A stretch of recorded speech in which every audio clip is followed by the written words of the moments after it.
All right, welcome to the Howler Mouse channel, and we have a topic. All right, I'm Howler Mouse. This is my comic book room. The smell of old comics in here is just exhilarating. Uh, just a very nice fragrance, and it takes me back because I am a 48 year. I have been collecting comic books for 48 years, and I've been on YouTube for 15. And a couple things have happened in the last few days here, right?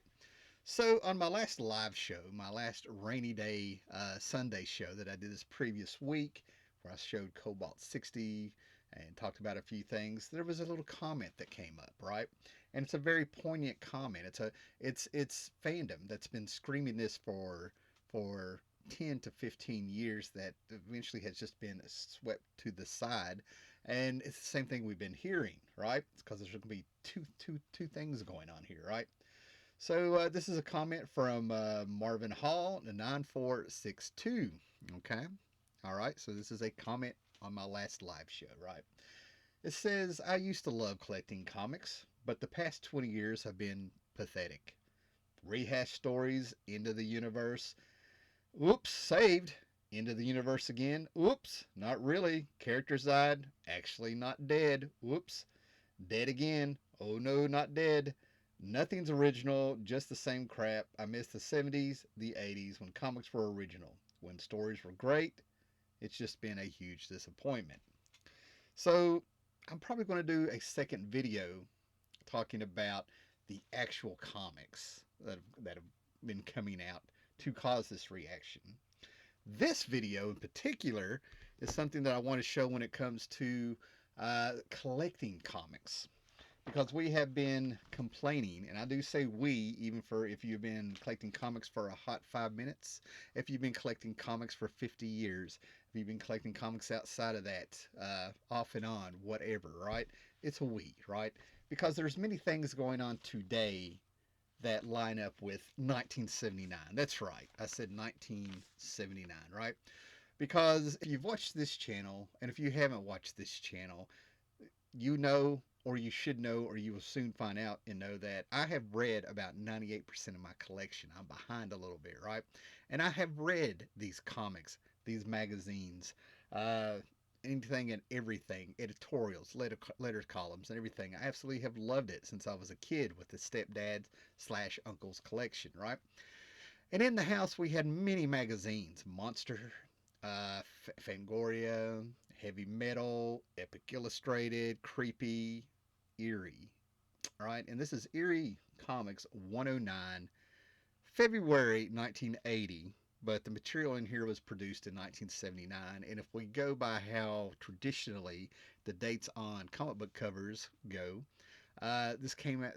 They're 2 months ahead because that tells the retailers when to take them off the stands. You take them off in February, you should be getting more from us, right?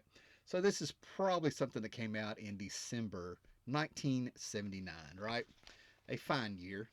It blows my mind that that's when The Cure actually released Boys Don't Cry. Many great things happened in 1979. In this particular issue, there's so many great things in these, right? Doug Mooch, Paul Galassi doing Blood on Black Satin. You know, some great artwork in here. The black and white stuff.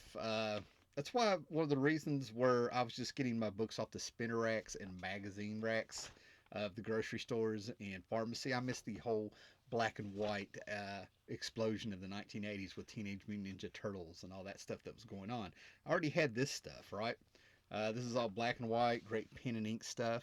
Praying mantis monsters, gigantic bugs. But when you get here, you see page 33. And if it focuses, it says the comic books.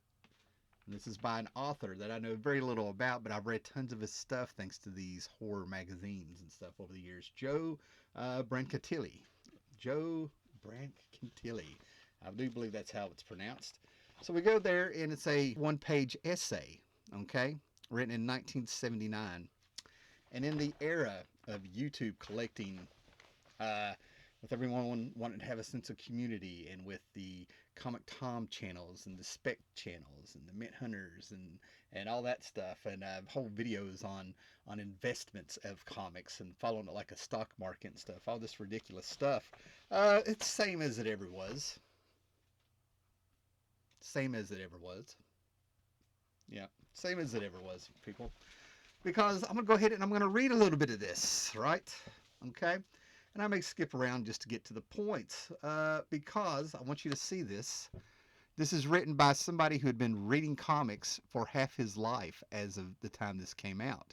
And you see that it's very well spoken, I do believe. So from 1979 being read in 2025 with you, here we go, guys, right? Some thoughts on what has gone before. As we stand at the metaphorical front door of the 1980s, I must admit I've come to terms with some of the events which have transpired during the 1970s. I accept the fact that I'm 26 years old, even though I was only 17 recently as a week ago. I can also accept that I have a rampaging bald spot, even though I had hair dense as a forest just the other day. And I could even grudgingly deal with the fact that I'm a card carrying, due paying member of the establishment. I even like some of the fringe benefits membership offers, like being able to buy your own books and stuff. I've gathered that's mine, not yeah. Anyway, but I may never be able to accept the fact that at 26, I've been a member of the organized comic fandom for 13 years. That means 1966 for this gentleman, right? That's exactly half my lifetime, friends, and that, I must tell you, is damn spooky. All right? Being around half a lifetime in a fandom that is only 18 years old itself has many more advantages than advantages. So he's saying he's a Marvel zombie at this time, right? Better you should know the banality, and all the plain stupidity I've seen across these past 13 years. Okay, I'm with him. In comic book collecting, he's referencing all the dumb things that he's seen over the years, and I have seen quite a few dumb things, especially with Marvel. Uh, you know, probably in the same amount of time. And DC, you don't get to escape either, right? But being around 13 years in a movement that's still in its own teens does have one intangible advantage. So think about this, right? Uh, you know, the Marvel Universe is about to turn 19 years old. It is now 64 years old as we stand here today. I got some historical perspective, and in the fly-by-night world of the comic books, historical perspectives is worth more than anything I can think of. Allow me to share some of my hard-won insights with you. Speculators are stealing our heritage. I understand and reluctantly accept comic book collecting as a business. This is capitalism at work, and it was only a matter of time before fans and collector dealers were replaced with collectible specialists and profit motivated speculators. But I can't abide the fact that these speculators are literally stealing our heritage. Unlike any other art form of communications medium, there is no public repository for comic books and comic book history. And that's what this channel has always been about. Comic books, comic book history. In the books, in the companies, and behind the scenes with the people that make them. The history and culture of comic books lay with the original comics themselves. Okay, and that's one of the things that's been forgotten, I believe. And as the speculators price even recent comic books out of the range of general public, they still are history. Young fans can't see what has gone before. Journalists and historians are robbed of the grist for their analysis, and the history of comic books, so rich and so reflective of America itself, gets locked away in some vault somewhere. They get locked away in in CGC plastic. Okay, yeah, same as it ever was. Join me. Will you join me? Okay. Where am I here? As I'm getting a little dramatic and stuff, right? And then we come into rewriting comics history. Again, something at the beginning of my channel that I always like to point out. It's old Stan Lee, and I have come to a little bit of a peace with Stan Lee, realizing that he was indeed steering the ship, and the fact that he gave great interviews and he he became a great interview and a character all on his own. It did nothing. It did help comics move forward. But let's get to the meat of the matter. Credit where credit is due.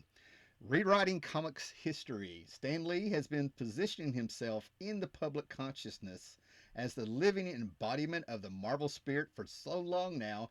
He's actually managed to make people believe in his megalomaniacal, I don't know if that's a typo, view of history. The fact of the matter is that Lee has a lot less to do with the vaunted Marvel philosophy and the revolutionary Marvel approach to comic books that either Jack Kirby or Steve Ditko. Yeah, okay, that's how he put it. It was Kirby who created Unworldly Epics and Fantastic Four. It was Kirby who spun morality tales in Captain America. It was Ditko who made Spider-Man the everyman comic book, and it was Ditko who created the unmatched fantasy of one Doctor Strange. All right, let me say that again. Doctor Strange. Okay. the uh, the books are still the stories in the books are still attainable today in 2025. Back to 1979. But Lee has been claiming credit for everything for so long. He now gets all the glory, all the historical recognition. Kirby and Ditko get none of that, and that, my friends, is a crime against creativity. Um, and I'm going to skip ahead here a little bit. Maybe I'll come around this, but we get a little bit of we need Spanish leadership. I don't know. Let me see. But then, see, and this is what I think YouTube should be. This is what I feel like the OG YouTube should have been, right? He says we need Spanish leadership. In the 18-year history of comic fandom, there have been dozens of unsuccessful attempts to create a national society of comic art fans and collectors. We need such an organization now more than ever. Fandom, torn between the commercial instincts of the speculators and the interest and the artist, interest of the longtime fans, is floundering badly. Um, yeah, yeah, interest is floundering badly. Sound familiar, guys? It needs leadership desperately. The people who have rushed to fill the gap themselves are all unacceptable, most of them having a vested interest to pursue. They have vented history. They all want to in today's terms, with their interest, they want to be influencers. They don't want to be purists. They want drama and things like that. It's the same problems, different era, same results with different actions. You know what I'm saying? Same as it ever was, guys, right? What Fandom needs is a strong, viable organization devoted to furthering the collecting, cataloging, and analysis of the comic art form. And we need to society now, while fans still are interested in these goals, can effectively combat the economic tomfoolery, guys, strong words there, tomfoolery, of speculators. All right, you know what I'm saying? So the OG stuff here that happened on YouTube, and there's a handful of us still out there and stuff. You know, it was all about the collecting in the comics and meeting like-minded people and stuff. I wouldn't say that we were like leadership in the collecting and stuff. But same as it ever was, man. You had drama pop up, Comicsgate pop up, the speculator thing that used to be part and it's still part of comic book collecting has really taken off and taken over here and stuff. And it's really died down compared to what it was in the last year. It has really slid down. You know, it's maintained its audience, but if you'll notice, go back and you can look at the views and stuff. They've maintained. They're not growing. Okay, we have plateaued with what we have here, right? You know, with things. Our creators are dying. Uh, who we lost in the last few years? George Perez. To me, it really started with Bernie Wrightson a few years ago. And then we have George Perez, Neil Adams, Keith Giffen, right? I've had many sad moments over the last few years here, right? But check this out, right? Our creators are dying. We lost so many comic minds in the 1970s. Otto Binder, Basil Wolverton, Charles Biro, and too many others. The 80s, unfortunately, will be cruel too. Oh man, no joke, man. It started out with Wally Wood. Okay, that's the first one I can recall who passed away in the 80s right away. Many of the men who participated in the founding of the comic book industry 45 years ago, this is 1979, uh, are well into their 70s and 80s. Many are desperately ill. Worse still, many of those creators have been ignored and cast aside by fans more interested in the upteenth Paul Levitt's interview than the lore and history of comic books' first days. Barring some massive redirection of fan effort, most of these worthy people will die unheralded, unrecognized, and unmourned. As I was saying, Department, on the off chance you may have actually been entertained by the musings of this balding old fan, may I suggest you procure a copy of Half a Lifetime, the story from which this column is adapted. Half a Lifetime is in its unabridged senility, appears in Instant Gratification #2, a worthy fanzine published by Marilyn Bethick, a bright new comic critic. You may inquire about the magazine by writing, and it provides an address. So I love how like we are like speculators and these parasites and things we need to do. We need leadership and we need our creators and stuff. And he ends it with plugging his fanzine and stuff to read more about his thoughts and stuff. Everybody's got to make the dollar in this stuff. It is a business, just to be upfront about it. So what does all that mean, right? It means we have been complaining about some of the same stuff from the beginning of established fandom. Okay, that's what's getting me. You know what I'm saying? He's talking about speculators. If you even swung a stick on YouTube, there it is. If you go to Instagram and your social medias, you're going to find live claim sales with books that have inflated prices. This stuff has gone on for so long. There's a certain part of the fandom that this feels right exactly what it's supposed to be. I have yelled and the term I've been using is I've thrown the last bucket of water on the fire. You know what I mean? Because that's what it feels like. These books are priced on online price guides. You know what I mean? You can see what these books are worth. But then again, there's people who will try to rationalize this and argue, and we're like, a book is only worth what someone is willing to pay for it. Okay, fine. Yeah, that's how you want to look at it. It is your money, you know. Um, who knows? When I start getting rid of this stuff like that, maybe I will delve into those inflated prices also and see what happens. Why not? Why not? And like I said, the all this has been going on for so long, it feels normal to some people, and this is what a lot of new collectors, have come into. This is how it is. This is also where it runs off collectors. This is also what makes people feel foolish when they waste their money, and this is with the FOMO in the Marvel movies, and then they see the books drop. Amazing Spider-Man annual with the first appearance of Captain Marvel, Monica Rambeau. That's the prime one. That book shot up over $100, and it has just declined ever since the Marvels movie flopped. It was declining before the movie, before it changed also.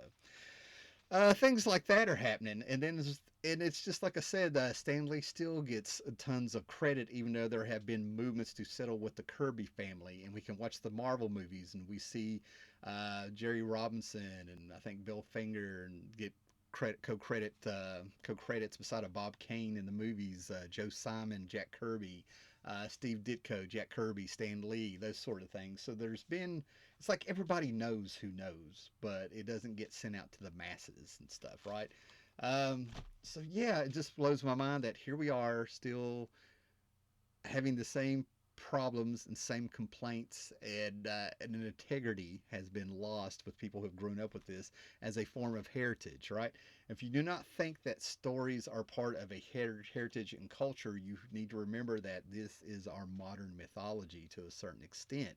Even though we are a niche group, you have seen this stuff trickle out and has influenced everything in pop culture and TV, television, just by being there. Your toys. Your Masters of the Universe was heavily influenced by Jack Kirby's Fourth World, a flop of a book by that standards in time with sales and stuff. That in turn also influenced George Lucas with his Star Wars. You know what I mean? And look what happened. I live in a world where I can remember the world pre-Star Wars and after Star Wars. You know, it exploded. All that came from Kirby, and then you find out that your pop culture and your movies and your Indiana Jones and so many things you grew up on are influenced by Lord of the Rings and things like that. Mike Plug, Jim Steranko, all these artists who started out in the comics and moved on to other fields. This stuff has seriously influenced everything, okay, for years. And what do we have? We have unknown artists out in the real world not getting their credit. So that's what I say. It's same as it ever was, right? That's the hobby. That's the collecting. That's the rubbing your hand on the smell of realizing that people have been aware of the same problems longer than 1979, but this is the earliest I've seen anything documented since 1979, right?